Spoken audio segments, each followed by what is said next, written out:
Already হয়ে গেছে, হয়তোবা আরো অনেক সময় আমরা নিজেরাই আলোচনা করেছি, আমি নিজেও বলেছি। আমি যেটা লেটেস্ট দিয়ে শুরু করি সেটা হচ্ছে দেশের বর্তমান পরিস্থিতি।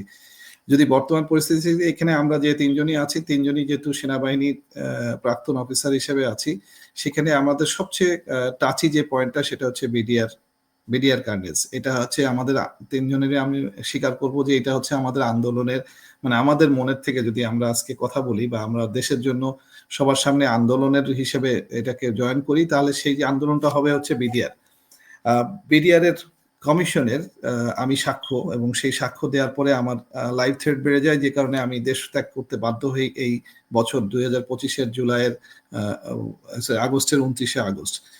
আমি 11ই আগস্ট কমিশনকে যখন সাক্ষ্য দেই, তখন আমার সাথে ব্রিগেডিয়ার হাসান নাসির স্যার উপস্থিত ছিলেন এবং উনি আমার পক্ষ হয়ে এবং আমি নিজেও কমিশনের কাছে আমার নিরাপত্তা দাবি করি যে আমি একজন সাক্ষ্য, যে সাক্ষ্যটা দিয়েছি এই স্বরাষ্ট্র উপদেষ্টার বিরুদ্ধে, কারণ আমি স্বরাষ্ট্র উপদেষ্টাকে সরাসরি রয়ের সাথে সংযুক্ত, এটা বিডিআর কমিশনের কাছে উপস্থাপন করি, কারণ আমি তো ওনার স্টাফ অফিসার ছিলাম 2003 থেকে 6। 2005 সালে আমি একজন ইন্ডিয়ান অফিসারকে আমাদের বিডিআর এর মধ্যে একটা অবস্থান করতে দেখি এবং তাকে জানানো হয় এবং তারপরেও তিনি কোনো ব্যবস্থা নেন না, যার পথে আমার সন্দেহ জানে যে উনি বিডিআর এ থাকা অবস্থাতেই উনি রয়ের সাথে সংযুক্ত আছেন। এরকম একটা কন্ট্রোভার্সিয়াল মানুষের সম্বন্ধে আপনি এতগুলো বক্তব্য দিলেন। আমার বক্তব্য খুব ক্লিয়ার, কারণ আমি নিজে একজন সাক্ষ্য বিডিআর কমিশনের কাছে।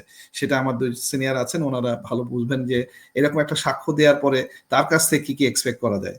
আমি আসি যে লেটেস্ট যে ঘটনাটা আপনি বলতেছিলাম, আমার হাতে একটা নথি আসছে, সেটা হচ্ছে 25শে নভেম্বরে বিডিআর কমিশনের প্রধান আলম ফজলুর রহমান স্যার একটা চিঠি দিয়েছেন স্বরাষ্ট্র মন্ত্রণালয়ে।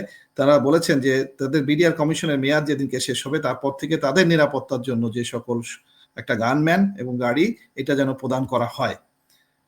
পরবর্তীতে তারা 7ই ডিসেম্বরে আবার রিমাইন্ডার পাঠিয়েলেন, কিন্তু সেটা তারা আজকে তুলে নেওয়া হয়েছে। এখন আসেন, আমি নিরাপত্তাহীনতায় দেশ বাংলা, আমাদের এই 7 জন কমিশনের মেম্বাররাও কি এখন দেশ ত্যাগ করবেন? আমি স্বরাষ্ট্র মন্ত্রণালয় যে ফাংশন করে কি করে না, কি করে তার একটা একদম লেটেস্ট একটা নমুনা তুলে ধরছি আপনার সামনে। তারা নিরাপত্তাহীনতায় ভুগতেছেন, তাদের একজন কমিশনের সাথে আমার কথা হয়েছে, তারা নিজেরা নিরাপত্তাহীনতায় ভুগতেছেন। কেন নিরাপত্তাহীনতায় ভুগবেন, যেখানে তারা বিডিআর এর কমিশন হিসেবে বিডিআর এর সাক্ষ্য দিয়ে প্রমাণ নিয়ে একটা তদন্ত কমিশনে ছিলেন। তাদের নিরাপত্তা দেওয়ার দায়িত্বটা আসলে কার? তাদের নিরাপত্তার দায়িত্বটা হচ্ছে আজকে বর্তমান সরকার প্রধানের এবং সরকারে যারা আছেন তার মধ্যে, এবং স্বরাষ্ট্র মন্ত্রণালয় হচ্ছে এটা মন্ত্রণালয় হিসেবে দায়ভুক্ত। অতএব তাহলে সেই দায়ভুক্তর জায়গা থেকে স্বরাষ্ট্র উপদেষ্টা হচ্ছে এটা দায়িত্ব, কিন্তু উনি দায়িত্ব তো পালনই করছেন না, রাদার উনি কোনো একটা আদেশের আজ্ঞাবহ করছেন, এবং সেই আদেশটা আমি আপনার এই টকশোতে এর আগেও বলেছি। ওনাকে আদেশ দেন হচ্ছে জেনারেল তারেক সিদ্দিকী, যিনি আগের এখানে আমাদের দেশে 16টা বছর আমাদেরকে অত্যাচার করেছেন, আমাদের দেশকে অত্যাচার করেছেন, বহু গুম খুনের সাথে জড়িত আছেন, এবং তিনি হচ্ছে এই আদেশদাতাদেরকে এখনো আদেশ দিয়ে চলেন, এবং তার মধ্যে বর্তমান সেনাবাহিনী প্রধানও তার বাইরে না, বর্তমান ডিজিএফআই প্রধানও তার বাইরে না। আমি একদম নিজে যেহেতু সাক্ষ্য প্রমাণ, আমি এখানে আপনাকে আমার সাক্ষ্যগুলোকে উপস্থাপন করলে আমি সাক্ষ্য হিসেবে একটা প্রমাণ দেখাতে পারবো যে কেন হাদি আজকে এই অবস্থায় পড়েছে। হাদি এই অবস্থায় পড়ার যথেষ্ট রিজন আছে, যেটা অনেক আগের থেকে ইন্ডিকেশন গুলো বলা হচ্ছিল, এবং এটা বলার ব্যাপারে আমিও যেমন অনেকবারই বলেছি যে এই যে স্যারও যেটা বললেন যে খুব জঙ্গি হতে পারে, যাদেরকে আইনগতভাবে যাদের নামে ক্লেইম আছে, যারা অস্ত্র সহ ধরা পড়েছে তাদেরকেও জামিন দেওয়া হয়েছে, এবং যারা ছাত্রলীগের সাথে বা বিভিন্ন এরকম ক্যাডার বাহিনীর সাথে যুক্ত ছিল তাদেরকে দেওয়া হয়েছে, এবং দেওয়ার পরে তাদেরকে যে নারিশ করে নাই ডিজিএফআই, তাদেরকে দিয়ে ডিজিএফআই যে হাদিকে মারায় নাই, এটার সাক্ষ্য প্রমাণ এই মুহূর্তে আমার কাছে নাই বিধায় আমি বলবো, বাট আমাদের যে সকল উপত্য আমাদের কাছে আছে তাতে প্রমাণিত হয় যে এটার সাথে ডিজিএফআই জড়িত, এবং ডিজিএফআই বর্তমান জেনারেল জাহাঙ্গীরকে এটা উত্তর দিতে হবে।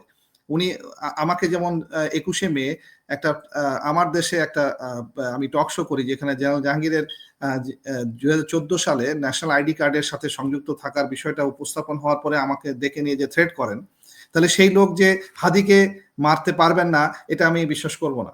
আমি নিজে যেহেতু এরকম একটা ইনসিডেন্টের সাথে যুক্ত, তাহলে সে যে এই হাদি যে তার রসনালের বাইরে, এটা আমি কিভাবে অস্বীকার, মানে আমি জানবো না, অবশ্যই এরকম একটা ঘটনা ঘটতেই পারে।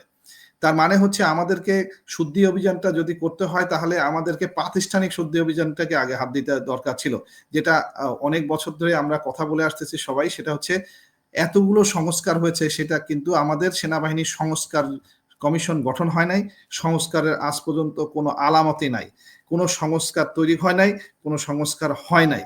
কেন হয় নাই সেটা আমার থেকে ভালো আমার আরো সিনিয়র আছেন, ওনারা ভালো বলতে পারবেন, বাট আমি যেটুকু বুঝি সেটার মূলত কারণ হচ্ছে আমরা এখনো পর্যন্ত জেনারেল তারেক সিদ্দিকীর সেই মিলিটারি অ্যাডভাইজারি রোলের থেকে বের হই নাই। কারণ যিনি পরবর্তীতে যিনি অ্যাডভাইজার হয়েছেন তাকে এখনো পর্যন্ত তার চেয়ারে ক্ষমতায়ন করে কোনো কাজকে আমরা করতে দেখি নাই। আমরা এখনো পর্যন্ত খলিলুর রহমান সাহেবকে কোনো স্টেটমেন্ট দিতে দেখি নাই যে আমরা এতগুলো কথা যারা উপস্থাপন করতেছি, এতগুলো ফেইলিয়ার নিয়ে কথা বলছি, উনি কি একটা স্টেটমেন্ট দিয়েছেন আজ পর্যন্ত? উনি কেন স্টেটমেন্ট দিতে পারেন না? কেন উনি জাতির সামনে পরিষ্কার হতে পারেন না যে আমাদের ডিজিএফআই এর এনএসআই এর রোলটা কি এই ক্ষেত্রে? কেন এখানে আমরা এতগুলো মানে যারা মিডিয়াতে আছেন তারা কি করে আইডেন্টিফাই করে বের করে দিচ্ছেন যে এটা ফয়সাল নামে একটা ব্যক্তি যে এই হাদির সাথে 2 দিন ধরে ঘুরতেছে, হাদির ওই সময় ফুটেজ থেকে তারা কেন আবিষ্কার করে বলে দিতে হবে যে এই লোকটাই সম্ভাব্য খুনি হতে পারে? এবং তাকে যে তারপরেও কেন বের করতে পারলো না? তারপরেও তো ওনাকে আমি সেইটাই আসতেছিলাম। আমার আমার পুরস্কার ঘোষণা যেটা মনে হয় এটা অবশ্যই ডিজিএফআই সংযুক্ত আছে 100%।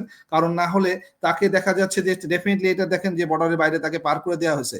তাকে স্যার এই যে মোস্তাফিজ স্যার যেটা বললেন যে এর আগে যে সাদেক যে ট্রেনিং দিয়েছে সে যে এই ট্রেনিং এর একজন অংশ না। কারণ আপনাকে আমি গত টক শোতে বলেছি যে এই ধরনের কিলিংটা প্রেসক্রাইবলি কোনো নর্মাল কিলিং না, এটা কোনো ট্রেন কিলিং। কারণ তাকে এরকম একটা চলন্ত মোটরসাইকেল থেকে এরকম পিন পয়েন্টেড কোথায় গুলি করতে হবে এবং সেই গুলিটা কতটুকু কোন অস্ত্র দিয়ে গুলি করতে হবে এবং সেখানে যে সে মৃত্যু নিশ্চিত করতে হবে, এই ধরনের ট্রেনিং করা ছাড়া নর্মাল সাধারণভাবে এটা গুলি করলে এটা পাওয়া যাবে না।